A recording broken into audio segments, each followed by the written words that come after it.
बात तभी होती है एक परफेक्ट शुरुआत।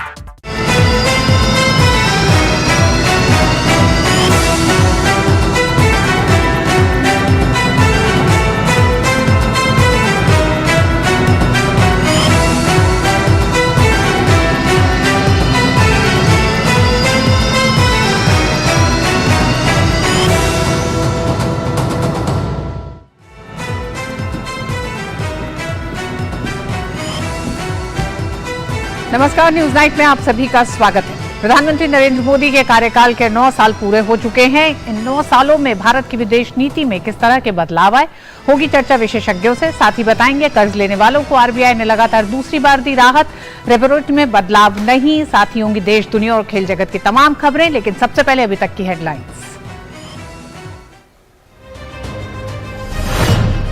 मोदी सरकार के 9 साल के कार्यकाल पर विदेश मंत्री डॉक्टर एस जयशंकर ने प्रेस कॉन्फ्रेंस में कहा, आज भारत की दूसरी छवि एक आर्थिक सहयोगी की। रूस के साथ रिश्तों को बताया स्थिर। कहा, सीमाओं पर शांति के बिना चीन के साथ द्विपक्षीय संबंधों में सामान्य स्थिति नहीं।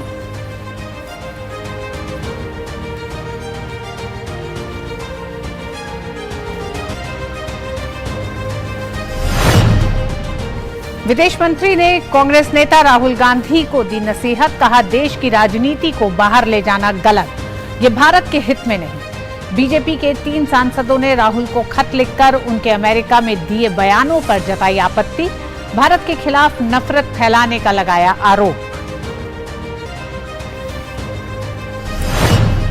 रिजर्व बैंक ने दी लोगों को बड़ी राहत। दूसरी बार रेपो रेट में कोई बदलाव नहीं। नीतिगत दर 6.50% पर बरकरार। साल 2023-24 में आर्थिक वृद्धि दर 6.5% रहने का जताया अनुमान। कहा, अप्रैल जून तिमाही में महंगाई दर 4.6% रहेगी।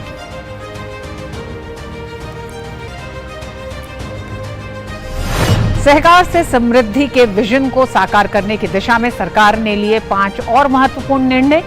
प्राथमिक कृषि ऋण समितियों को खुदरा विक्रेता के रूप में कार्य करने के लिए किया जाएगा प्रोत्साहित। जैविक उर्वरकों के विपणन में भी होगी भूमिका। फैसले से किसानों की आय बढ़ाने और ग्रामीण रोजगार सृजन में मिलेगी मदद।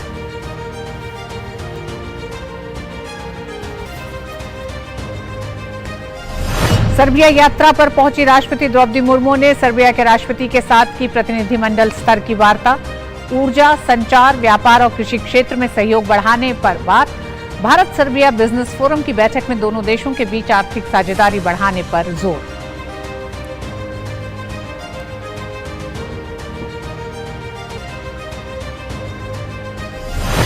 हफ्ते भर की देरी से केरल में मानसून ने दी दस्तक। अगले 48 घंटों में तमिलनाडु, कर्नाटक के कई हिस्सों में पहुंचने का अनुमान। मानसून के आगे बढ़ने के लिए परिस्थितियां अनुकूल, लेकिन उत्तर भारत में गर्मी का कहर। लोगों को मानसून का इंतजार।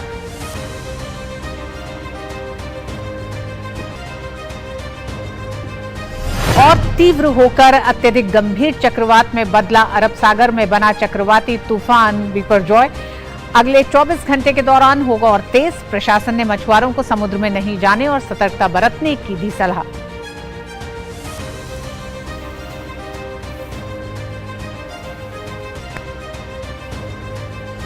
विश्व टेस्ट चैंपियनशिप के फाइनल में ऑस्ट्रेलिया ने पहली पारी में बनाए 469 रन। ट्रेविस हेड के बाद आज स्टीव स्मिथ ने लगाया शतक। मोहम्मद सिराज ने झटके 4 विकेट। जवाब में भारत की खराब शुरुआत, ओपनर्स लौटे पवेलियन।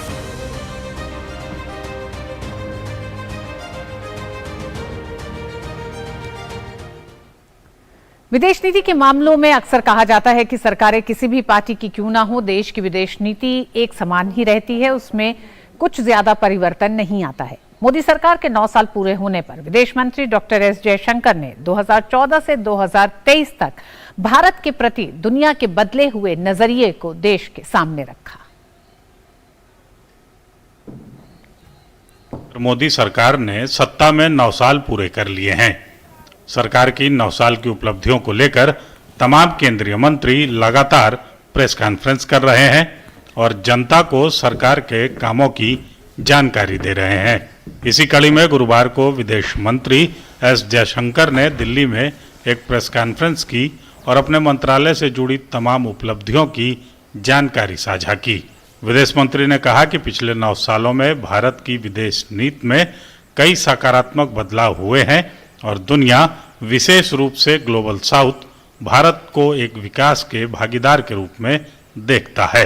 उन्होंने कहा कि आज भारत की दूसरी छवि एक आर्थिक सहयोगी की है। Large part of the world today sees us as a development partner, not just as a development partner who lives up to what Prime Minister enunciated as the Kampala principles, which is we do with our partners what is their priority. So it is one part of it is the credibility, one part of it is also what is it we are doing. It is something which is important for them. विदेश मंत्री ने कहा कि Covid के दौरान बहुत से देशों ने अपने नागरिकों को उनके हाल पर छोड़ दिया था। हम कोविड के दौरान फंसे हुए कम से कम 70 लाख लोगों को वापस लाए। विदेश मंत्री ने कहा कि हम पहले G20 अध्यक्ष हैं जिन्होंने अन्य लोगों से परामर्श करने का प्रयास किया और 125 देशों ने प्रतिक्रिया दी क्योंकि उन्हें हम पर भरोसा है। रूस यूक्रेन युद्ध से भारत रूस के संबंध पर पड़े प्रभाव पर विदेश मंत्री डॉक्टर एस जयशंकर ने कहा कि 1955 के बाद से विश्व में बहुत कुछ हुआ, लेकिन हमारा और रूस का रिश्ता स्थिर रहा है। हमारे रिश्ते जो हैं वो बहुत ही स्टडी रहे और इसके कारण है क्योंकि एक दोनों देशों में एक तो लीडरशिप इसकी जो महत्व को समझती है, पब्लिक सेंटिमेंट भी साथ देती है। हम दोनों के यहाँ ये समझ है कि हम दोनों बड़े यूरेशियन देश हैं, पूरा यूरेशिया की स्टेबिलिटी एक किस्म से हम पे निर्भर है, हमारे रिश्तों पे निर्भर। चीन के साथ संबंधों के बारे में विदेश मंत्री ने कहा कि चीन ने 2020 में गलवान गतिरोध के दौरान समझौतों का उल्लंघन कर भारत पर दबाव बनाने की कोशिश की थी, इसलिए जब तक सीमाओं पर शांति नहीं होगी तब तक द्विपक्षीय संबंधों में स्थिति सामान्य नहीं हो सकती है। हमारी कोशिश थी कि चाइना के साथ भी, हमारे पड़ोसी हैं, देश के सबसे बड़े इकोनॉमी हैं और हम तो चाहेंगे कि रिश्ते अच्छे हों, पर रिश्ते तभी अच्छे हो सकते हैं जब बॉर्डर एरिया में पीस और ट्रैंक्विलिटी हो और जब कोई अग्रीमेंट हो तो उसका पालन होना चाहिए। तो अगर अग्रीमेंट का उल्लंघन हुआ और आपने पीस और ट्रैंक्विलिटी को कहीं छोड़ दिया तो आप ही बताइए कि रिश्तों को कैसे आगे ले जाए। विदेश मंत्री ने खालिस्तानी समर्थकों की ओर पूर्व प्रधानमंत्री इंदिरा गांधी की हत्या की थीम पर आधारित झांकी निकालने को लेकर कनाडा को सख्त लहजे में चेतावनी दी है। विदेश मंत्री ने इसे वोट बैंक की राजनीति करार दिया। We are at a loss to understand, other than the requirements of vote bank politics, why anybody would do this. Because if you look at their history, I mean, you would imagine that they learn by the history and they wouldn't like to repeat that history. It isn't only one incident, however egregious it may be. I think there is a larger underlying issue about the space which is given to separatists, to extremists, to people who advocate violence. And I think it's not good for the relationship, and I think it's not good for Canada. विदेश मंत्री ने कांग्रेस नेता राहुल गांधी को उनके लोकतंत्र वाले बयान पर लपेटा और राहुल गांधी को नसीहत देते हुए कहा कि देश की राजनीति को बाहर ले जाना गलत है। उनकी आदत है कि वो जब बाहर जाते हैं कि वो देश की आलोचना करते हैं, हमारी राजनीति के बारे में टिप्पणी करते हैं। अब दुनिया हमें देख रही है और दुनिया क्या देख रही है? दुनिया देख रही है कि इस देश में चुनाव होते हैं, चुनाव में कभी एक पार्टी जीतती है, कभी दूसरी पार्टी जीतती है। तो अगर देश में डेमोक्रेसी नहीं है तो ये ऐसा परिवर्तन तो आना नहीं चाहिए ना। हर चुनाव का रिजल्ट एक ही होना चाहिए। वैसे 24 का चुनाव रिजल्ट तो वही होगा, हमें पता है, पर मुझे नहीं लगता कि बाहर जाके देश की पॉलिटिक्स को बाहर ले जाना देश के हित में।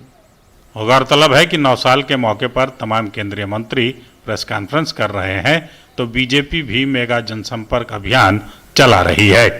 अमृतपाल और राजेश राज के साथ bureau report, DD news. Bhajpa सांसदों राज्यवर्धन राठौर, पूनम महाजन और प्रवेश सिंह वर्मा ने राहुल गांधी के नाम खुला पत्र लिखकर उनकी मोहब्बत की दुकान को निशाने पर लिया है। उन्होंने लिखा है कि आपकी मोहब्बत की दुकान सुनकर अच्छा लगा, कांग्रेस यदि इसी पॉजिटिव सोच पर चले तो वाकई कितना बेहतर हो।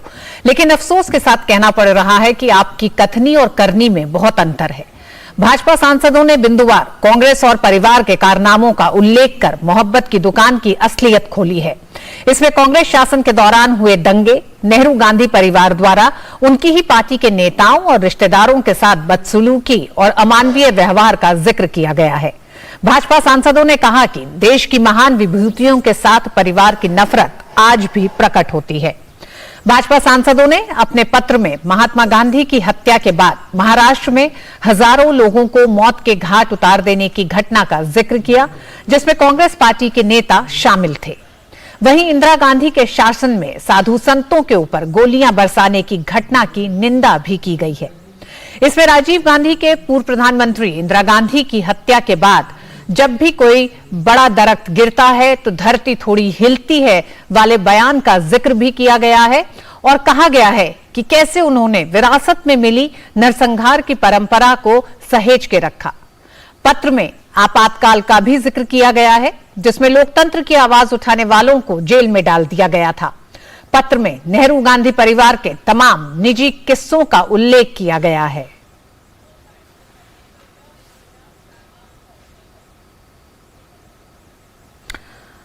और विदेश मंत्री डॉक्टर एस जयशंकर ने नई दिल्ली में काबुल से आए विस्थापित परिवारों के साथ एक महाजनसंपर्क अभियान संपर्क से समर्थन के तहत मुलाकात की और उनसे उनका हालचाल जाना। नई दिल्ली के गुरु अर्जुन देव गुरुद्वारा में एक मुलाकात के दौरान केंद्रीय विदेश मंत्री ने विस्थापित परिवारों का हाल जाना और कहा कि सरकार पूरे तरीके से उनके साथ है और उनके लिए बेहतर परिस्थितियों के तहत ही फैसले लिए जाएंगे।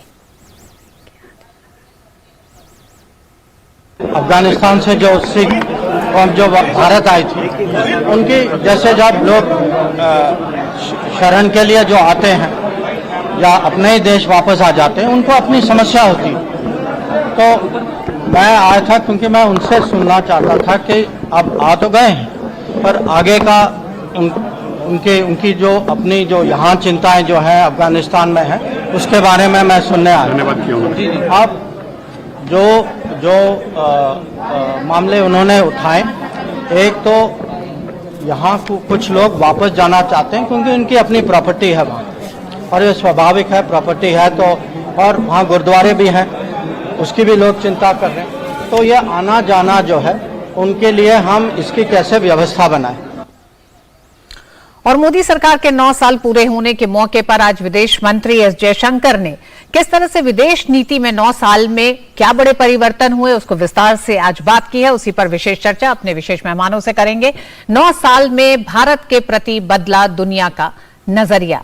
हमारे साथ जुड़ गए हैं प्रभुदयाल साहब, फॉर्मर सीनियर डिप्लोमेट। प्रभुदयाल साहब, आपका बहुत बहुत स्वागत है। सबसे पहले प्रभुदयाल जी, हम आपसे भी जानना चाहेंगे, हालांकि विदेश मंत्री डॉक्टर एस जयशंकर ने कई उदाहरण देके बताया, लेकिन एक डिप्लोमेट के नजरिए से भी आप किस तरह से इन 9 सालों में भारत की विदेश नीति में किन बड़े बदलावों को देख रहे हैं? देखिए, मैंने अपने करियर में बहुत साल से फॉरेन पॉलिसी का एवोल्यूशन देखा है, लेकिन जितना बदलाव ये 9 सालों में आया है, खास तौर पे भारत के लिए दूसरे देशों में इज्जत जितनी रफ्तार से बढ़ी है, ये कभी पहले नहीं देखा गया। देखिए, इसकी सबसे बड़ी वजह है कि प्रधानमंत्री मोदी जी ने अपने कार्यकाल की शुरुआत से ही जिस बात पे जोर दिया है वो है वसुधैव कुटुंबकम। न सिर्फ उन्होंने G20 के मोटो को ये अपनाया है कि वसुधैव कुटुंबकम, one world, one family, one future, लेकिन शुरू से अपने कार्यकाल में उन्होंने जिस नीति को अपनाया है वो दूसरे देशों को जरूर ये समझ में आई है कि भारत अब जिस पॉलिसी को फॉलो कर रहा है उसमें उनका भी हित होता है कि भारत समझता है कि पूरी दुनिया एक परिवार के तौर पर। अब जैसे कोविड की महामारी आई तो सब देशों ने अपने दरवाजे बंद कर दिए, वैक्सीन के एक्सपोर्ट पर रोक लगा दी। प्रधानमंत्री मोदी जी ने वैक्सीन मैत्री की पॉलिसी अपनाई और इस पॉलिसी के अंतर्गत लगभग 150 देशों को किसी ना किसी तौर पे सहायता दी गई, चाहे वो वैक्सीन दी गई, चाहे दवाइयां दी गई, मेडिकल टीम्स की तरह सहायता दी गई। तो ये बहुत बड़ी बात है और अन्य देश इससे बहुत प्रभावित हुए। अब जैसे हाल में टर्की में अर्थक्वेक आया, तो टर्की का जो रवैया भारत की तरफ रहा है वो बहुत दोस्ताना नहीं रहा है, लेकिन प्रधानमंत्री मोदी ने फौरन तुर्की के लिए एक ऑपरेशन दोस्त के तौर पर नीति अपनाई और इस ऑपरेशन के तहत बहुत सी जो रिलीफ असिस्टेंस की रिक्वायरमेंट थी टर्की में वो दी। और भारत सरकार ने बाद में स्पष्ट कर दिया कि टर्की के लोगों की सहायता और सीरिया में जो लोग इस अर्थक्वेक से प्रभावित हुए थे उनकी सहायता करना ये हमारा कर्तव्य है, हम अपना कर्तव्य जरूर पालन उसका करेंगे। अब श्रीलंका में इतना इकोनॉमिक संकट आया, किसी देश ने उनकी सहायता नहीं की, लेकिन प्रधानमंत्री मोदी जी ने उनकी सहायता की। तो ये सब बातें दर्शाती हैं कि किस तरह से भारत की जो अब पॉलिसी है वो ये बात को हमेशा दर्शाती है कि हम पूरे दुनिया के हित में काम करना चाहते हैं और इस बात को दूसरे बड़े बड़े नेता मानते हैं। देखिए हाल में प्रधानमंत्री मोदी जी ने पपुआ न्यू गिनी का दौरा किया था। अब पपुआ न्यू गिनी में ये जो ऑफिशियल पॉलिसी है कि वो सूर्यास्त के बाद किसी नेता का स्वागत नहीं करते, लेकिन उन्होंने अपनी पॉलिसी से हटके प्रधानमंत्री मोदी जी का न सिर्फ स्वागत किया जी, बल्कि वहां के प्रधानमंत्री खुद ही हवाई अड्डे पे प्रधानमंत्री को लेने गए और उन्होंने प्रधानमंत्री मोदी जी के पैर छुए। ये क्या दर्शाती है बात कि प्रधानमंत्री मोदी की कितनी इज्जत है। और जब हमारे नेता की इतनी इज्जत होगी तो ये लाजमी बात है कि भारत की भी इज्जत होगी। और यही बात उसके कुछ दिन बाद जो ऑस्ट्रेलिया के प्राइम मिनिस्टर जी, उन्होंने ये बड़े जोर से कहा कि प्रधानमंत्री Modi, PM Modi is the boss. क्योंकि प्रभुदयाल जी बिल्कुल, जो हाल की एक तरह से जो यात्राएं प्रधानमंत्री की रही उसमें ये जो एक बदली हुई छवि है और प्रधानमंत्री के नेतृत्व को लेकर जो दुनिया सोच रही है, विश्व सोच रहा है, वो बहुत साफ दिखाई दिया है। क्या आप मानते हैं कि 2014 में अपने शपथ ग्रहण समारोह में पड़ोसी पहले की जो एक नीति भारत की रही है उसमें तमाम पड़ोसी देशों के राष्ट्राध्यक्षों को आमंत्रित करना और फिर 2023 तक के इन 9 सालों में 23 में G20 की अध्यक्षता करते हुए भारत ने जब ग्लोबल साउथ समिट का आह्वान किया उसमें 125 देशों का शामिल होना, यह उस स्वीकार्यता को भी बताता है। साथ ही साथ क्या आपको लगता है एक विश्वसनीयता भारत को लेकर जो विश्व में पैदा हुई है, नेतृत्व की भी, वो भी दिखाता है? बिल्कुल, आपने ये सही कहा। एक तो भारत ने जो अपने पड़ोसी मुल्कों के प्रति जो पॉलिसी अपनाई वो प्रधानमंत्री जी ने अपने शपथ ग्रहण सेरेमनी से ही जाहिर कर दी थी कि हम अपने जो पड़ोसी मुल्कों के लिए दोस्ताना रुख अपनाएंगे, उनसे हम दोस्ती चाहते हैं। पाकिस्तान के प्रधानमंत्री को भी बुलाया। हमारे प्रधानमंत्री मोदी जी रूस से लौटते हुए लाहौर में भी रुके और नवाज शरीफ जी के परिवार में जो शादी थी उसमें शरीक हुए। तो अपनी तरफ से तो हमारे प्रधानमंत्री ने पूरी दोस्ती दिखाई। अब पाकिस्तान में जो डीप स्टेट है, जो भारत के साथ अच्छे ताल्लुक नहीं चाहती है, और ये डीप स्टेट में आर्मी और आईएसआई बहुत महत्वपूर्ण है, उन्होंने हर तरह से ये कोशिश की कि भारत के साथ दोस्ती ना हो। उन्होंने सबसे पहले वो पठानकोट का अटैक कर दिया, उसके कुछ महीने बाद उरी का। इस तरह से टेररिज्म की जो उनकी पॉलिसी थी वो अपनाते रहे, उसमें नुकसान उन्हीं का हुआ। अब देखिए भारत की जो दोस्ताना पॉलिसी की वजह से अभी भूटान कितनी तरक्की पे, श्रीलंका जो इकोनॉमिक संकट से गुजर रहा था उसके भी दिन बदल गए हैं, बांग्लादेश की हालत अच्छी है, नेपाल की भी भलाई हो रही है और उनके प्रधानमंत्री भी यहां आए थे, उन्होंने कई समझौते किए। ये जो पाकिस्तान की पॉलिसी है वो खुद ही उसको नुकसान पहुंचा रही है। और अगर वो देखे कि किस तरह से दूसरे देशों को भारत की दोस्ती से कितना फायदा हुआ है तो शायद पाकिस्तान की सरकार को भी अकल आ जाएगी। अब आपने एक बात और कही कि ये जो ग्लोबल साउथ की लीडरशिप जो है वो भारत कितनी अच्छी तरीके से उसको निभा रहा है। ये बात तो सब देश मान रहे हैं और भारत ने ये साफ कर दिया है कि G20 प्रेसिडेंसी में वो ग्लोबल साउथ के जो देश हैं उनके इंटरेस्ट और उनके प्रॉब्लम्स को सामने रखेगा। मसलन इस वक्त एनर्जी को लेके, फूड को लेके, इस तरह के कई मसलों को लेके गरीब देशों पे बहुत संकट आया हुआ है और उनकी आवाज कौन उठा रहा है? भारत उठा रहा है। चाहे वो G20 के संदर्भ में हो, चाहे जो हाल में G7 की समिट हुई थी जहां प्रधानमंत्री मोदी जी गेस्ट के तौर पे वहां शरीक हुए थे। देखिए प्रधानमंत्री मोदी का जो महत्व है दुनिया में वो भी इस बात से जाहिर होता है कि उनको बार बार G7 समिट में गेस्ट की तरह बुलाया जा रहा है, क्योंकि G7 कंट्रीज जो कि दुनिया के सबसे रईस देश हैं वो भी ये मानते हैं कि मोदी जी जो बात कहते हैं उसमें वजन होता है और उसमें न सिर्फ भारत का हित वो देखते हैं बल्कि दुनिया का हित देखते हैं।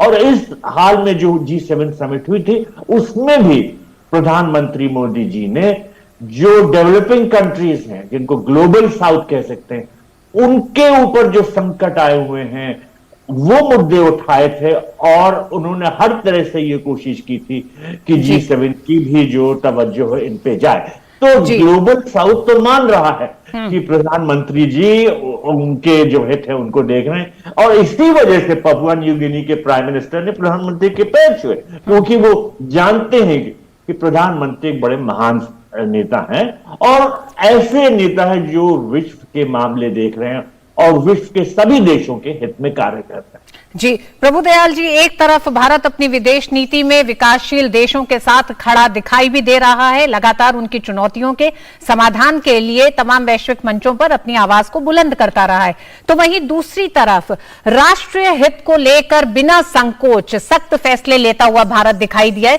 चीन और पाकिस्तान की बात करें तो लंबे समय से कई तमाम एक तरह से सीमा सुरक्षा को लेकर कई ऐसे विवाद है जिसपे भारत ने अपना एक स्टैंड रखा है, लेकिन अगर हम इन 9 सालों में ये देखें जो हालिया नया जो एक परिदृश्य पैदा हुआ वो रूस और यूक्रेन को लेके हुआ, उसमें भी भारत ने राष्ट्र हित को एक तरह से सबसे ऊपर रखा और विश्व को एक राह दिखाने की भी कोशिश की इस पूरे युद्ध से निकलने की। ये भी विदेश नीति का एक बड़ा हिस्सा आप मानते हैं? बिल्कुल बिल्कुल ऋतु जी, प्रधानमंत्री ने तो बार बार इस बात को दोहराया है that this is not an era of war, और पुतिन भी उनकी बात सुनते हैं, लेकिन वो जो यूक्रेन का युद्ध है इतना कॉम्प्लिकेटेड हो गया है कि वो उसको जो है खत्म करना आसान नहीं है। लेकिन अगर कोई विश्व नेता इस कार्य को करने में सफल हो सकता है तो मेरा मानना है वो प्रधानमंत्री मोदी जी हैं जी। और दूसरे देश भी ये बात मान रहे हैं, इसी वजह से मेरा मानना है कि वो ये जाहिर करते जा रहे हैं कि इस युद्ध के संदर्भ में जो भारत ने एक पॉलिसी अपनाई है कि ना वो यूक्रेन के पक्ष में है ना वो रूस के पक्ष में है, ये जो न्यूट्रल पॉलिसी है यही भारत को ये बल देती है कि वो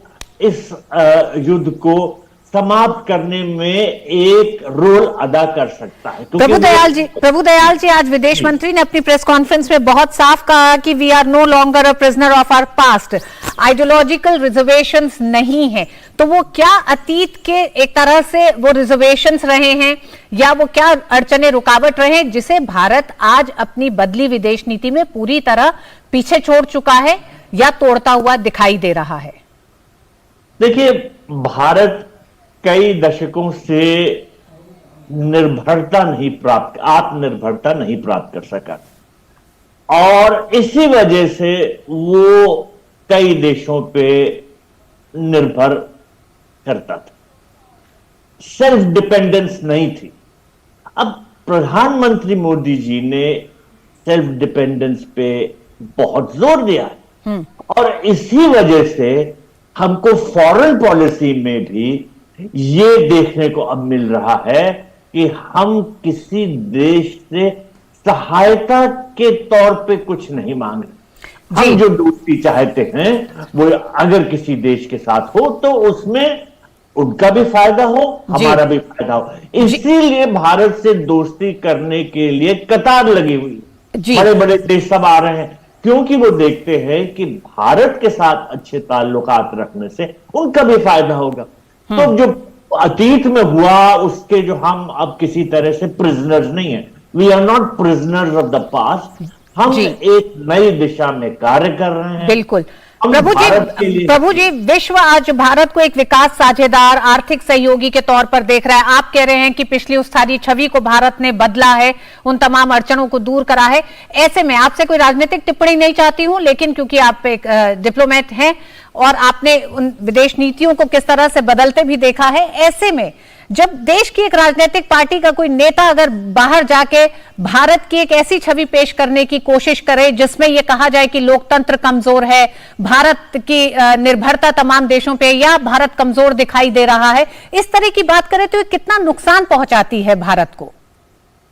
देखिए, मेरा हमेशा से यह मानना रहा कि आपके अंदरूनी जितने भी मतभेद हों, बाहरी मामलों में एकजुट होकर कार्य करना चाहिए और यह कभी गलती नहीं करनी चाहिए कि भारत की बुराई बाहर जाके की जाए या भारत की विदेश नीति की भी निंदा बाहर जाके की जाए। ऐसा नहीं करना चाहिए, क्योंकि इससे सिर्फ फायदा उन देशों का होता है जो भारत का हित नहीं चाहते। तो मेरा यह मानना है कि जहां तक विदेशी मामलों या विदेशी दौरों में हमारे जो नेता जाते हैं, उनको कभी भी यह नहीं दर्शाना चाहिए कि वहां हमारे यहां आंतरिक मतभेद हैं और यूनिटी नहीं है फॉरेन पॉलिसी के मामलों, इससे हमारा नुकसान होगा। जी, बहुत बहुत धन्यवाद प्रभुदयाल जी विस्तार से ये बात करने के लिए कि किस तरह से 9 साल में भारत की विदेश नीति में एक बड़ा बदलाव है कि दुनिया आज भारत को अपने आर्थिक साझेदार और विकास साझेदार के तौर पर देखने का एक नजरिया पूरी दुनिया का भारत को देखने का बदला है। बहुत बहुत धन्यवाद प्रभु जी हमारे साथ जुड़ने के लिए। वक्त एक छोटे से ब्रेक का है, ब्रेक के बाद होंगी खबरें भी और भी, देखते रहिए डीटी न्यूज।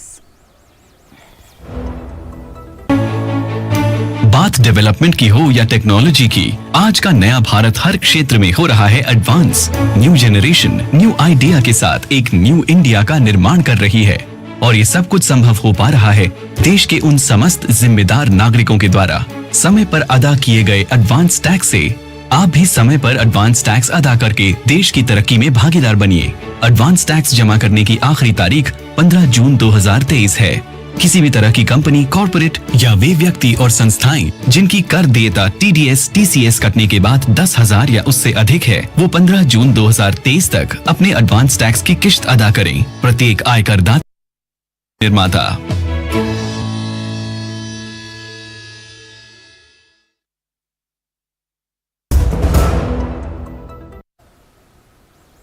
आरबीआई की मौद्रिक नीति समिति ने उम्मीदों के मुताबिक लगातार दूसरी द्विमासिक बैठक में नीतिगत दरों में किसी तरह का कोई बदलाव नहीं किया।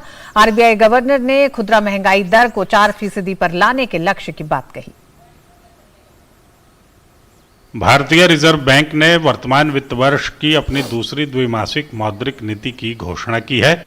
रिजर्व बैंक ने मुख्य दरों में कोई बदलाव नहीं किया है। रेपो रेट 6.5% बनी रहेगी। नीति समीक्षा की घोषणा करते हुए रिजर्व बैंक के गवर्नर शक्तिकांत दास ने कहा कि उपभोक्ता मूल्य सूचकांक में इस वर्ष मार्च से अप्रैल के दौरान कमी आई है। उन्होंने कहा कि इस वित्त वर्ष में मुद्रास्फीति की दर 4% से अधिक बनी रहेगी। The MPC decided to keep the policy repo rate unchanged at 6.5%. The MPC will continue to remain vigilant on the evolving situation and the growth outlook. It will take further monetary policy actions promptly and appropriately as required to keep inflation expectations firmly anchored and bring down inflation to the target. Reserve bank के governor Shaktikanta Das ने घोषणा की कि bank अब RuPay prepaid forex card जारी कर सकते हैं। इसके साथ ही रिजर्व बैंक ने ई रूपी वाउचर का दायरा बढ़ाने की भी घोषणा की। इसके लिए नॉन बैंक कंपनियां स्वतंत्र रूप से ऐसे इंस्ट्रूमेंट्स जारी कर सकेंगी। At present, purpose-specific e-rupee digital vouchers are issued by the banks. It is now proposed to expand the scope and reach of e-rupee vouchers by permitting non-bank prepaid payment instruments issuers, that is PPI issuers, to issue e-rupee vouchers. It is also proposed to enable issuance of e-rupee vouchers on behalf of individuals and to simplify the process of issuance, redemption and a few other aspects of the current framework. These measures will make the benefits of e-rupee digital voucher accessible to a wider set of users and further deepen the penetration of digital payments in the country. Reserve bank के governor ने बताया कि इस वर्ष सामान्य monsoon रहने की संभावना है। मुद्रास्फीति की दर 5.1% रह सकती है। रिजर्व बैंक ने जीडीपी वृद्धि दर 6.5% पर बरकरार रखी है। तिमाही आधार पर 2024 की पहली तिमाही में जीडीपी वृद्धि दर 8%, दूसरी तिमाही में 6.5%, तीसरी तिमाही में 6% और चौथी तिमाही में 5.7% रहने का अनुमान है। रिजर्व बैंक के जीडीपी वृद्धि दर के 6.5% पर बरकरार रखने से औद्योगिक क्षेत्र के प्रतिनिधियों ने खुशी व्यक्त की है। जो मॉनेटरी पॉलिसी जो अनाउंस हुई है वो काफ़ी अपेक्षा थी इंडस्ट्री को कि मॉनेटरी पॉलिसी में रेपो रेट जो है वो अनचेंज रहेगा। काफ़ी रेट्स अदर्स भी जो की रेट्स है वो अनचेंज रहेंगे, क्योंकि अगर देखा जाए तो ग्लोबल जो मॉनेटरी IMF है, वर्ल्ड बैंक है, even private institution, research institutions है, उन सभी का एक तरह का ग्रोथ प्रोस्पेक्ट जो इंडियन इकोनॉमी के लिए था वो पॉजिटिव था। उन्होंने जब ये रेट अनचेंज रखा है तो लिक्विडिटी और बढ़ेगी और क्रेडिट ग्रोथ और बढ़ेगा जो बढ़ रहा था। सो इंडस्ट्री के लिए ये काफ़ी पॉजिटिव साइन है। रिजर्व बैंक के गवर्नर ने 2000 रुपए के नोट वापस लेने का भी जिक्र किया। उन्होंने कहा कि इस फैसले के 3 सप्ताह बाद सरकार का खर्च बढ़ने से नकदी का प्रवाह भी बढ़ा है। रिजर्व बैंक के गवर्नर शक्तिकांत दास ने कहा है कि नागरिकों ने 2000 रुपए के लगभग 50% नोट जमा करा दिए हैं अथवा बदल लिए हैं। ब्यूरो इनपुट के साथ शिशिर शेलार की रिपोर्ट, डीडी न्यूज। प्रधानमंत्री नरेंद्र मोदी के सहकार से समृद्धि के विजन को साकार करने की दिशा में सरकार ने 5 और महत्वपूर्ण निर्णय लिए हैं। केंद्रीय गृह एवं सहकारिता मंत्री अमित शाह की रसायन और उर्वरक मंत्री मनसुख मांडविया के साथ नई दिल्ली में हुई बैठक में ये निर्णय लिए गए। देश भर में लगभग 1 लाख प्राथमिक कृषि ऋण सहकारी समितियां मौजूद हैं। मैपिंग के आधार पर उर्वरक खुदरा विक्रेता के रूप में कार्य नहीं कर रही प्राथमिकी कृषि ऋण समितियों की पहचान की जाएगी और व्यवहार्यता के आधार पर उन्हें चरणबद्ध तरीके से खुदरा विक्रेता के रूप में कार्य करने के लिए प्रोत्साहित किया जाएगा। इसके साथ ही जो PACS अभी प्रधानमंत्री किसान समृद्धि केंद्रों के रूप में कार्य कर रही हैं, उन्हें PMKSK के दायरे में लाया जाएगा। वहीं जैविक उर्वरकों, विशेष रूप से फर्मेंटेड जैविक खाद, तरल फर्मेंटेड जैविक खाद, फॉस्फेट समृद्ध जैविक खाद के विपणन में पैक्स को जोड़ा जाएगा। साथ ही उर्वरक विभाग की मार्केट डेवलपमेंट असिस्टेंस योजना के तहत उर्वरक कंपनियां छोटे बायो ऑर्गेनिक उत्पादकों के लिए एक एग्रीगेटर के रूप में कार्य कर अंतिम उत्पाद का विपणन करेंगी। इस आपूर्ति और विपणन श्रृंखला में थोक और खुदरा विक्रेताओं के रूप में पैक्स को भी शामिल किया जाएगा। उर्वरक और कीटनाशकों के छिड़काव के लिए पैक्स को ड्रोन उद्यमियों के रूप में भी कार्यरत किया जा सकेगा। साथ ही ड्रोन का उपयोग संपत्ति सर्वेक्षण के लिए भी किया जा सकता है। इन महत्वपूर्ण निर्णयों से प्राथमिक कृषि ऋण समितियों के कार्यक्षेत्रों में विस्तार होगा, जिससे उनकी आय में वृद्धि होगी। साथ ही ग्रामीण क्षेत्रों में रोजगार के भी अवसर बढ़ेंगे और किसानों को उर्वरक, कीटनाशक, बीज और कृषि मशीनरी आदि स्थानीय स्तर पर ही उपलब्ध हो सकेगी। केंद्र सरकार ने बुधवार को किसानों के लिए MSP में इजाफे का ऐलान किया है। तमाम राज्यों के किसानों ने फैसले पर खुशी जताई है और कहा है कि इससे उनकी उपज के लिए लाभकारी मूल्य मिलना सुनिश्चित होगा। खरीफ की फसल में समर्थन मूल्य बढ़ाते हुए मोदी सरकार ने एक बार फिर से किसानों को तोहफा दिया है। मोदी सरकार ने रबी की फसल के बाद अब खरीफ की फसल का समर्थन मूल्य भी बढ़ा दिया है। सरकार का ये कदम उत्पादकों को उनकी उपज के लिए लाभकारी मूल्य सुनिश्चित करने और फसल विविधीकरण के लिए प्रोत्साहित करने के लिए है। तमाम राज्यों के किसानों ने इस फैसले का स्वागत किया है। मोदी सरकार ने जो ये पैसे बढ़ाए हैं, जैसे उड़दा है, मूंग है, तिल है, अरहर है, ज्वार है, इस चीज़ों के धान है, बढ़ा दिया है, तो इससे ज़्यादा पैसा मिलने लगेगा तो जो है किसानों के लिए काफ़ी खुशी है। माननीय प्रधानमंत्री श्री नरेंद्र मोदी जी ने अभी हाल फिलहाल खरीफ की फसलों पर जो पैसे बढ़ाए हैं, जो खरीदारी में अमाउंट बढ़ाया है, वो किसानों के लिए बहुत हितकर है। केंद्रीय मंत्रिमंडल ने अभी कुछ फसलों पे एमएसपी रेट बढ़ाने का निर्णय लिया है, उनका हम स्वागत करते हैं और जिन्होंने हमारे ऊपर इतना ध्यान दिया और आगे भी वो ध्यान देंगे। किसानों को उबारने के लिए ये एमएसपी में बढ़ोतरी करके उनको सहयोग प्रदान करने का काम जो किया है, ये बहुत ही सराहनीय है और सरकार का कदम किसान हित में है। केंद्र सरकार ने जो समर्थन मूल्य बढ़ाया है, इससे किसान की आमदनी दुगनी हुई है और ये किसानों की आर्थिक स्थिति पे बहुत फर्क पड़ेगा इससे, और इसमें किसानों को अधिक लाभ होगा। इसलिए मैं केंद्र सरकार को इस समर्थन मूल्य बढ़ाने के लिए बहुत बहुत धन्यवाद देता हूँ। बाजरा जो 2014-15 में 1250 रुपये था, उसको जस्ट डबल करके 2500 रुपये कर दिया। इससे है किसान का रुझान खेती की तरफ वापस होगा, क्योंकि किसान पहले कम रेट के कारण इसकी तरफ से रुझान मोड़ लिया था। इसके लिए अभी जो बढ़ा है उसके लिए सरकार के लिए बहुत बहुत धन्यवाद। केंद्र सरकार ने फसलों का रेट बढ़ाया, बहुत अच्छी बात है। धान का, मूंगफली का और भी बढ़ाना चाहिए, फिर भी ठीक है। साल में एक बार ऐसे बढ़ाने से किसान भी थोड़ा अच्छे रह सकते हैं, थोड़ा बहुत पैसे भी कमा सकते हैं। अभी केंद्र सरकार ने धान को 1 क्विंटल को 143 रुपये बढ़ाया। हम इसके लिए नरेंद्र मोदी को धन्यवाद बताना चाहते हैं। किसानों का कहना है कि मोदी सरकार लगातार किसानों के हित के लिए काम कर रही है और उम्मीद है कि सरकार उनके हित के लिए इसी तरह आगे भी कार्य करती रहेगी। समर्थन मूल्य बढ़ने से खुशी तो है ही है और भाजपा सरकार निरंतर प्रयास कर रही है किसानों के लिए। अपेक्षा यही करते हैं कि किसानों के लिए सरकार और ज़्यादा से ज़्यादा प्रयास करे। अभी रबी के फसलों में बढ़ाया था, बहुत ही खुशी हुई। आगे भी इसी तरह के प्रयास होते रहे तो और ज़्यादा खुशी होगी। वहीं कृषि मंत्री नरेंद्र सिंह तोमर ने फैसले के लिए मोदी सरकार की सराहना की और कहा कि यूपीए सरकार में 5-10 रुपए प्रति क्विंटल बढ़ाकर सरकार अपनी वाहवाही कराती थी, लेकिन पीएम मोदी ने किसान की फसल पर आने वाली लागत में 50% मुनाफा जोड़कर एमएसपी निर्धारित करने का फैसला किया। इस निर्णय के लिए मैं माननीय प्रधानमंत्री जी को हृदय से बहुत बहुत धन्यवाद देता हूँ।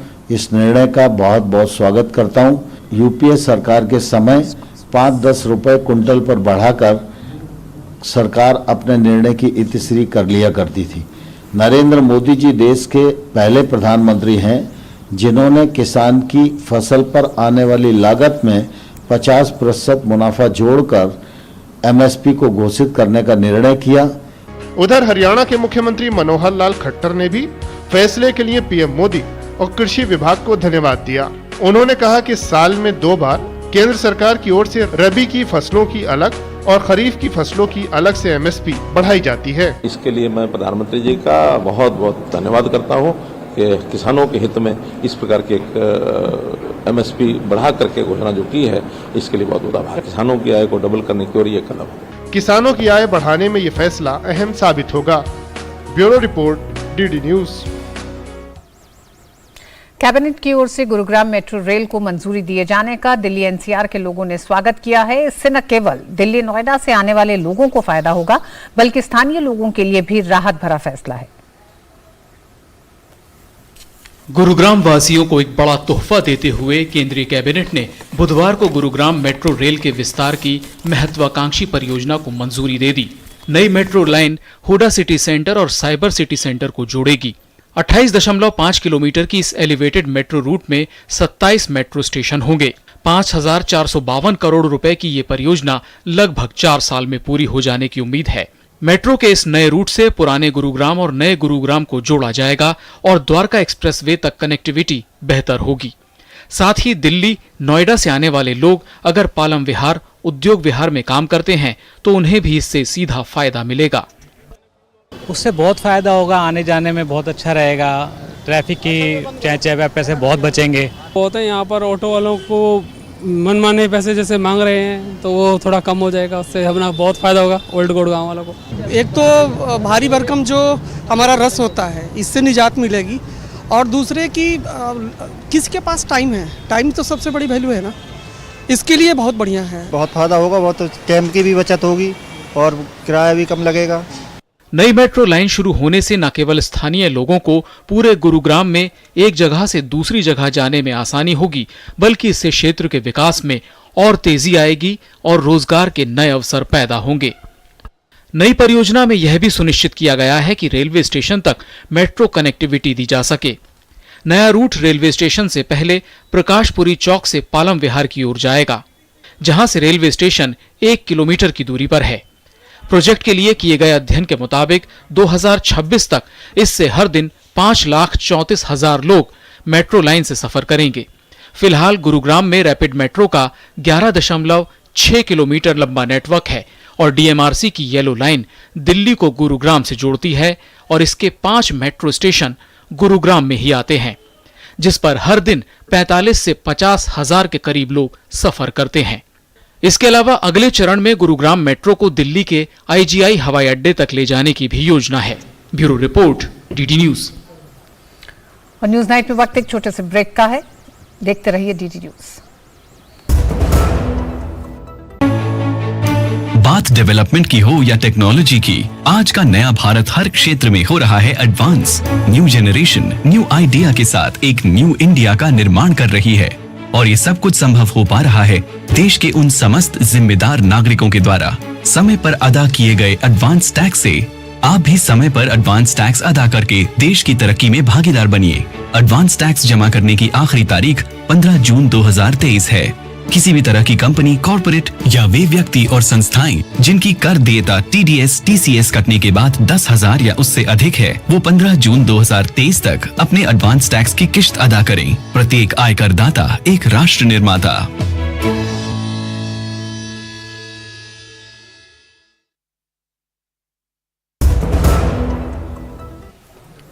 सर्बिया यात्रा पर पहुंची राष्ट्रपति द्रौपदी मुर्मू ने सर्बिया के राष्ट्रपति के साथ प्रतिनिधिमंडल स्तर की वार्ता की। दोनों देशों के बीच ऊर्जा, संचार, व्यापार और कृषि क्षेत्र में सहयोग बढ़ाने पर बात हुई। वहीं भारत सर्बिया बिजनेस फोरम की बैठक में दोनों देशों के बीच आर्थिक साझेदारी बढ़ाने पर भी जोर दिया गया।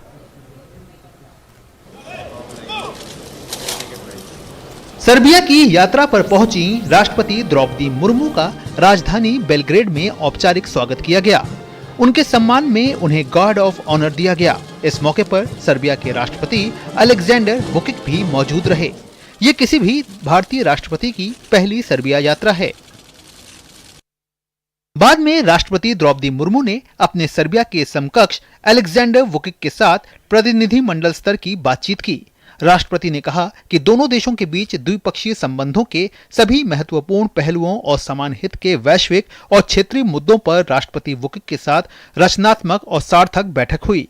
राष्ट्रपति जी ने बहुत सारे मुद्दों पे भारत के साथ काम करना चाहते हैं, और ऊर्जा के क्षेत्र हो या कम्युनिकेशन हो या व्यापार हो या कृषि हो या टेक्नोलॉजी हो, आईटी क्षेत्र हो या हेल्थ के क्षेत्र हो, हर क्षेत्र में वो भारत के साथ काम करना चाहते हैं। हम भी हर सर्बिया भारत का पारंपरिक मित्र है, इसीलिए उनके साथ काम करने के लिए हम भी उत्सुक हैं। राष्ट्रपति ने भारत सर्बिया व्यापार मंच को भी संबोधित किया। अपने संबोधन में राष्ट्रपति ने कहा कि भारतीय अर्थव्यवस्था लगातार अच्छा प्रदर्शन कर रही है और आज दुनिया की सबसे तेजी से बढ़ती प्रमुख अर्थव्यवस्थाओं में से एक है। ये 5वीं सबसे बड़ी अर्थव्यवस्था है और इस दशक के अंत से पहले तीसरी सबसे बड़ी बनने की राह पर है। उन्होंने कहा कि भारत सर्बिया के बीच व्यापार और निवेश की असीम सामर्थ्य है। All of this indicates the large potential for India-Serbia trade and investment. You are therefore in a moment of opportunity, and we must take advantage of it. We must strengthen our old bridges and also build new ones. It is also time to eliminate the information gap between our two countries. A better understanding of each other's capabilities will help us to discover cost-effective alternate supply sources to meet our requirements. We must have more frequent trade and business interaction like today. अपने दौरे के दूसरे दिन राष्ट्रपति द्रौपदी मुर्मू ने Serbia के प्रधानमंत्री एना ब्रनाबिक से मुलाकात की। दोनों देशों के संबंधों को आखिर किस तरीके से बेहतर बनाए, इस पर बातचीत की। राष्ट्रपति मुर्मू ने कहा कि भारत और सर्बिया न केवल इंफॉर्मेशन टेक्नोलॉजी, एग्रीकल्चर, बल्कि पीपल टू पीपल कांटेक्ट में भी बेहतर संबंधों के आधार पर आगे बढ़ सकते हैं। कैमरामैन एम ए खान के साथ Sudhir Yadav, DD news, Belgrade. दक्षिण पश्चिम मानसून ने आज केरल के कई हिस्सों में दस्तक दी है। अगले 48 घंटे के दौरान इसके अरब सागर, दक्षिण प्रायद्वीप भारत, बंगाल की खाड़ी और पूर्वोत्तर के कई हिस्सों में आगे बढ़ने की संभावना है। वहीं अगले 2 से 4 दिनों के दौरान बिहार, झारखंड, पश्चिम बंगाल, ओडिशा, उत्तर प्रदेश, आंध्र प्रदेश और तेलंगाना में लोगों को गर्मी और लू से राहत मिलने की उम्मीद नहीं है। इस बीच अरब सागर में उठा इस वर्ष का पहला चक्रवाती तूफान बिपरजॉय उत्तर दिशा की तरफ बढ़ गया है और अगले 3 दिनों में ये उत्तर पश्चिम दिशा की तरफ बढ़ जाएगा। केरल के कई इलाकों में गुरुवार को मानसून की पहली बारिश से लोगों ने राहत महसूस की। आमतौर से केरल में मानसून 1 जून को दस्तक देता है, लेकिन इस साल ये करीब 1 हफ्ते की देरी से केरल के तटीय इलाकों में पहुंचा। मौसम विभाग के मुताबिक मानसून दक्षिण अरब सागर के बाकी हिस्सों, मध्य अरब सागर के कुछ हिस्सों, पूरे लक्षद्वीप क्षेत्र, केरल और दक्षिण तमिलनाडु के अधिकतर हिस्सों की ओर बढ़ रहा है। अगले 48 घंटों में तमिलनाडु और कर्नाटक के अलावा दक्षिण पश्चिम मध्य और पूर्वोत्तर बंगाल की खाड़ी और पूर्वोत्तर राज्यों के कुछ और भागों में मानसून के आगे बढ़ने के लिए परिस्थितियां अनुकूल बनी हुई हैं।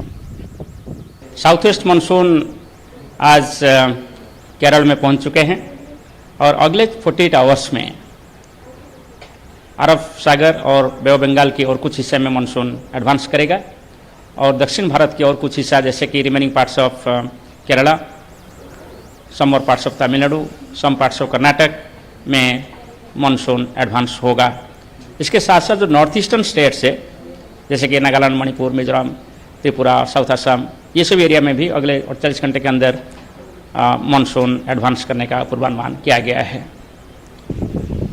इस बीच अरब सागर में उठा इस वर्ष का पहला चक्रवाती तूफान बिपरजॉय और तीव्र होकर अत्यधिक गंभीर तूफान में बदल चुका है। मौसम विभाग के मुताबिक ये तूफान 4 किलोमीटर प्रति घंटे की रफ्तार से उत्तर दिशा की तरफ बढ़ रहा है। अगले 24 घंटों के दौरान ये चक्रवात और तेज होगा। साथ ही अगले 3 दिनों में ये उत्तर पश्चिम दिशा की तरफ बढ़ जाएगा। पूर्व मध्य अरब सागर में 130 से 155 किलोमीटर प्रति घंटे, जबकि कर्नाटक, गोवा और महाराष्ट्र के तटों के आसपास 35 से 45 किलोमीटर प्रति घंटे की रफ्तार से हवा चल सकती है। मौसम विभाग और स्थानीय प्रशासन ने मछुआरों को समुद्र में नहीं जाने और सतर्कता बरतने की सलाह दी है। ये धीरे धीरे उत्तर दिशा में गति कर रहा है और पूर्वानुमान है कि और कुछ टाइम के लिए उत्तर दिशा में जाएगा और इसके बाद उत्तर पश्चिम दिशा में गति करेगा। जो नॉर्थ अरेबियन सी है वो स्थिति खराब होने लगेगा 12 तारीख से। सेंट्रल अरेबियन सी 13 तारीख तक ऐसी स्थिति रहेगा। 12 तारीख से 15 तारीख तक नॉर्थ अरेबियन सी भी डेंजरस होगा। कोई शिपिंग ऑपरेशन, फिशरमैन या कोई फिशिंग ऑपरेशन वहाँ नहीं होना चाहिए। बिपरजॉय साइक्लोन की जो पूर्व तैयारी है वो कच्छ डिस्ट्रिक्ट एडमिनिस्ट्रेशन द्वारा पूरी की गई है। खास करके सारी बोट्स जो हैं सी में से वापस बुला ली गई हैं। जो मेजर पोर्ट्स और माइनर पोर्ट्स हैं सब पे इंस्ट्रक्शंस इशू कर दिए गए हैं कि कोई भी बोट सी में नहीं जाएगी जब तक वार्निंग्स हैं। एक तरफ मानसून की बारिश से जहां केरल में राहत महसूस की जा रही है, वहीं देश के पूर्वी, उत्तर और उत्तर पश्चिम इलाकों में तापमान कहर ढा रहा है। मौसम विभाग के मुताबिक अगले 2 से 4 दिनों के दौरान बिहार, झारखंड, पश्चिम बंगाल, ओडिशा, उत्तर प्रदेश, आंध्र प्रदेश और तेलंगाना में लू की स्थिति बनी रहेगी। टेम्परेचर्स में नॉर्थ वेस्ट इंडिया में ग्रेजुअली राइजिंग टेंडेंसी देखा जाएगा और एज सच टेम्परेचर 42 डिग्री पहुंच सकते हैं। लेकिन नॉर्थ वेस्ट इंडिया में हीट वेव का आने वाले 5 दिनों में कोई सिनेरियो नहीं है। और अगर आप बाकी हिस्सों की बात करें, इस समय जो हीट वेव प्रिवेल कर रही है ईस्ट इंडिया में प्रिवेल कर रही है और ज्वाइनिंग नॉर्थ वेस्ट इंडिया में ईस्ट उत्तर प्रदेश में है। और हमारा ये अनुमान है कि ईस्ट इंडिया में हीट वेव आने वाले 3-4 दिनों में कंटिन्यू रहेगा। ऐसे में दिल्ली समेत उत्तर भारत को भी मानसून का इंतजार है ताकि लोगों को भीषण गर्मी से राहत मिल सके। Bureau report, DD news. और वक्त एक छोटे से ब्रेक का है, आप देखते रहिए डीडी न्यूज। बात डेवलपमेंट की हो या टेक्नोलॉजी की, आज का नया भारत हर क्षेत्र में हो रहा है advance. New generation new idea के साथ एक न्यू इंडिया का निर्माण कर रही है और ये सब कुछ संभव हो पा रहा है देश के उन समस्त जिम्मेदार नागरिकों के द्वारा। समय पर अदा किए गए एडवांस टैक्स से आप भी समय पर एडवांस टैक्स अदा करके देश की तरक्की में भागीदार बनिए। एडवांस टैक्स जमा करने की आखिरी तारीख 15 जून 2023 है। किसी भी तरह की कंपनी, कॉर्पोरेट या वे व्यक्ति और संस्थाएं जिनकी कर देयता TDS, TCS कटने के बाद 10,000 या उससे अधिक है, वो 15 जून 2023 तक अपने एडवांस टैक्स की किश्त अदा करें। प्रत्येक आयकर दाता एक राष्ट्र निर्माता।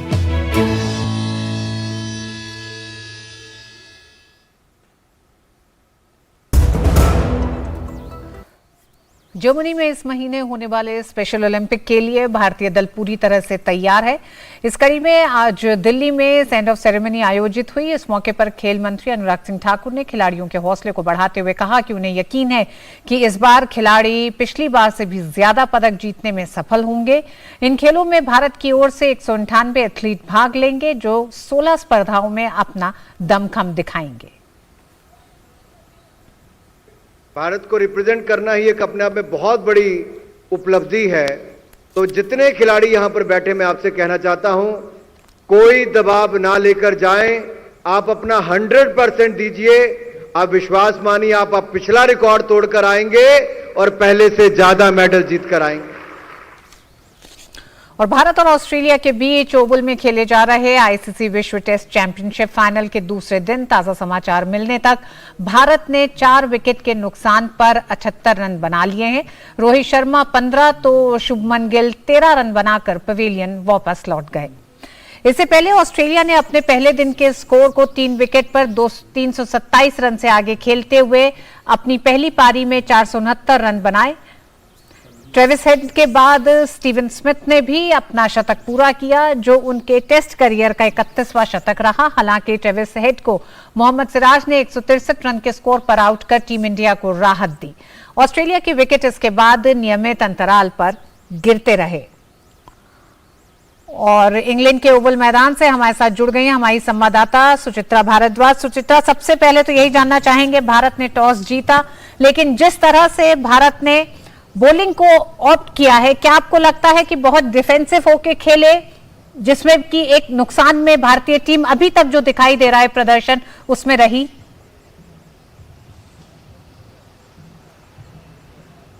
जी बिल्कुल ऋतु, एक डिफेंसिव अप्रोच कही जा रही है कप्तान रोहित शर्मा की, क्योंकि कल सुबह जब उन्होंने टॉस जीता था उस वक्त आसमान में बादल छाए हुए थे और पिच पर थोड़ी घास भी नजर आ रही थी और लग रहा था कि उस वक्त अगर वो पहले बल्लेबाजी का फैसला करते तो ऑस्ट्रेलिया के जो तेज गेंदबाज हैं वो काफी परेशान कर सकते थे भारतीय बल्लेबाजों को और भारतीय जो टॉप ऑर्डर है वो सस्ते में निपट सकता था। तो उन्होंने यही सोचा कि ऐसी परिस्थितियों में ऑस्ट्रेलिया को पहले बल्लेबाजी करने दी जाए। एक अच्छी शुरुआत मिली थी भारतीय गेंदबाजों को, लेकिन वही जो एक शुरुआती 1-2 घंटे थे वही मुश्किल थे। उसके बाद जब धूप निकल आई तो बल्लेबाजी करना काफी आसान हो गया, जिसका पूरा फायदा उठाया स्टीवन स्मिथ और ट्रेविस हेड ने। लेकिन जिस शुरुआत को, जिन हालात को रोहित शर्मा कल टालना चाहते थे, आज जब भारतीय टीम आई बल्लेबाजी करने के लिए, हालांकि धूप खिली हुई थी, बादल नहीं थे, कल के मुकाबले कहीं ज्यादा आसान परिस्थितियां थी, लेकिन परिस्थितियां कैसी भी हों, बल्लेबाजों को एप्लीकेशन जरूर दिखाना पड़ता है।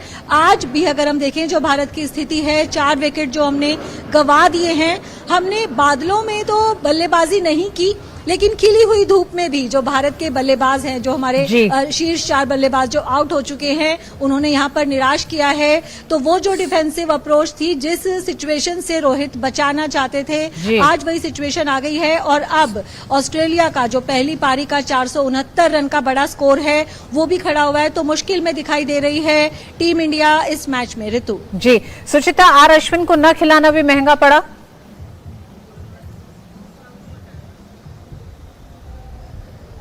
आज बिल्कुल कहा जा रहा है कि आर अश्विन जिनका कि ऑस्ट्रेलिया के खिलाफ शानदार प्रदर्शन रहा है, यहां पर रोहित शर्मा को लगा कि शायद स्पिनर्स को उतना असिस्टेंस नहीं मिलेगा, इसलिए उन्होंने 4 तेज गेंदबाजों को यहां पर खिलाया। लेकिन जो बड़े बड़े दिग्गज हैं वो यही मान रहे हैं, सचिन तेंदुलकर तक ने भी यही कहा है कि आर अश्विन जैसे गेंदबाज के लिए उन्होंने गेंद स्पिन कराने के लिए किस तरह की पिच है, ये उनके लिए कोई मायने नहीं रखती।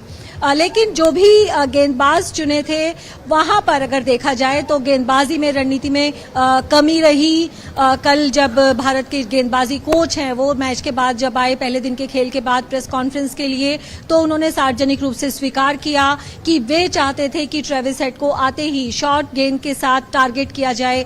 लेकिन कप्तान रोहित शर्मा को लगा कि उस वक्त शायद वो करना ठीक नहीं रहेगा। बाद में उन्होंने रणनीति चेंज की, बाद में शॉर्ट गेंद से टारगेट किया, लेकिन तब तक काफी देर हो चुकी थी। तो कहीं ना कहीं एक टैक्टिकल मिस्टेक हुई है। बल्लेबाजी में भी अगर आज बात करें तो जिस तरह की गेंद पर भारतीय जो बल्लेबाज हैं आउट हुए, शुभमन गिल से एक जजमेंट का एरर देखने को मिला। जिस गेंद को वो छोड़ना चाहते थे, उसी गेंद पर वो आउट हो गए। उसके बाद फिर से एक बल्लेबाज ने वही गलती दोहराई। तो एप्लीकेशन की कहीं ना कहीं कमी नजर आ रही है। पिच को शायद भाप नहीं पा रहे हैं सही से। इससे पहले आईपीएल भी खेल रहे थे भारतीय बल्लेबाज, तो लग रहा है कि शायद T20 के सेटअप से, T20 के माइंडसेट से। सुचित्रा, समय कम है, हालांकि मौसम बेहतरीन दिखाई दे रहा है, लेकिन हम ये मानते हैं कि आगे की भारत की क्या रणनीति रहेगी, उस पर सबकी नजर है। पहले दिन की परफॉर्मेंस में भारत पर हावी होता ऑस्ट्रेलिया दिखाई दे रहा है। बहुत बहुत धन्यवाद सुचित्रा। और न्यूज नाइट में आज बस इतना ही। आपको छोड़े जा रहे हैं कुछ और देश की बड़ी खबरों के साथ। हमें दीजिए अनुमति। नमस्कार।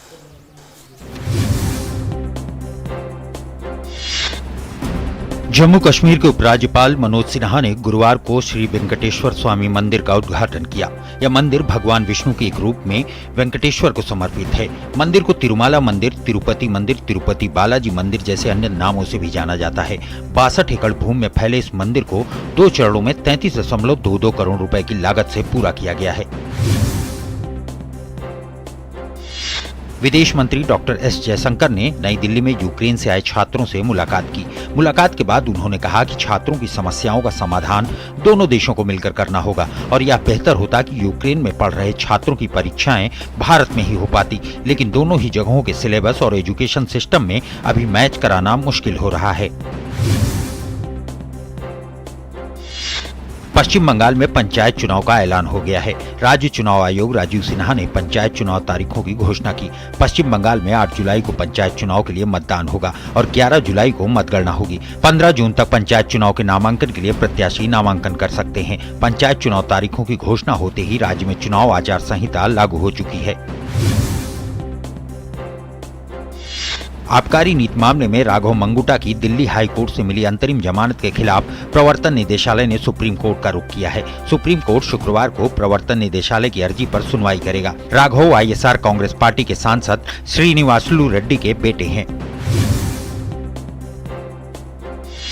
केंद्रीय स्वास्थ्य मंत्री मनसुख मंडाविया ने गुरुवार को प्रधानमंत्री नरेंद्र मोदी के नेतृत्व में देश में गरीबों के लिए चलाई जा रही जन औषधि के विषय में ट्वीट करके कहा कि सस्ती दवाई और अच्छी दवाई जन औषधि से सबने पाई। पिछले 9 वर्षों में जन औषधि केंद्रों की संख्या 100 गुना से अधिक बढ़ गई है। वर्तमान में 9,461 केंद्र पूरे देश में गुणवत्तापूर्वक और सस्ती दवाएं प्रदान कर रहे हैं।